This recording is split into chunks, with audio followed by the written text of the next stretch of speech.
संतों की दृष्टि। कहते हैं कि ईश्वर संतों के रूप में जीवों के उद्धार के लिए आते हैं। फिर वह जीवों के अवगुणों और पापों की मैल को नहीं देखते।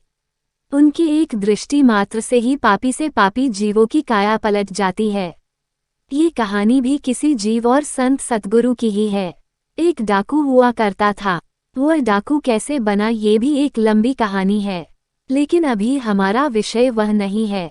उसने पूरे पुलिस विभाग की नाक में दम कर रखा था। पूरा पुलिस विभाग उसे पकड़ने में लगा था। उस डाकू के ऊपर इनाम भी रखा हुआ था कि जो भी उसकी खबर देगा उसे इनाम दिया जाएगा। एक दिन उसकी और उसके साथियों की पुलिस से मुठभेड़ हो गई। उसे गोली भी लग गई थी, लेकिन वह वहां से भाग निकला।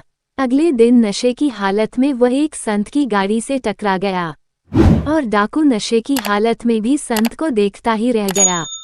उसे पता नहीं था कि जिस इंसान से उसकी नजर नहीं हट रही वो एक संत सतगुरु है और यहाँ जीवों के उद्धार के लिए आए हैं। और इतने में उसके साथी उसे आकर वहां से ले गए। उसने अपने साथियों से पूछा कि यह कौन है, तो उन्होंने बताया कि यह बहुत बड़े संत है, यहाँ सत्संग फरमाने आए हैं। जो इनके सत्संग में जाते हैं वह इन्हें परमात्मा मानते हैं। वह बोला, हाँ ईश्वर ही तो है। अगले दिन संत का सत्संग था। वह डाकू पुलिस से छुपता छुपाता भाग ही रहा था कि उसे सत्संग का बोर्ड दिखाई पड़ता है। वह भी छुपने के लिए उस सत्संग में चला जाता है और क्या देखता है कि यह तो वही संत है जिनकी गाड़ी से मैं कल टकरा गया था। सत्संग के बाद वह नामदान की लाइन में लग गया और नंबर आते ही गुरु के पैर पकड़ लिए कि मुझे बख्श दो। नामदान की बख्शिश मांगी।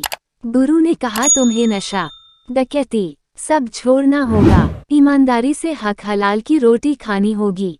उसने सब मंजूर किया। गुरु ने उस पर नामदान की बख्शिश कर दी और फिर क्या था, उसका पूरा जीवन ही बदल गया। वो एक अच्छा जीवन व्यतीत करने लग गया। घंटों घंटों सिमरन किया करता।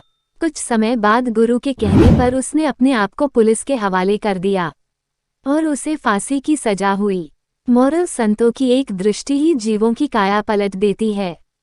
जब इतने बड़े डाकू का जीवन सुधर गया तो हम जैसों का क्या नहीं हो सकता।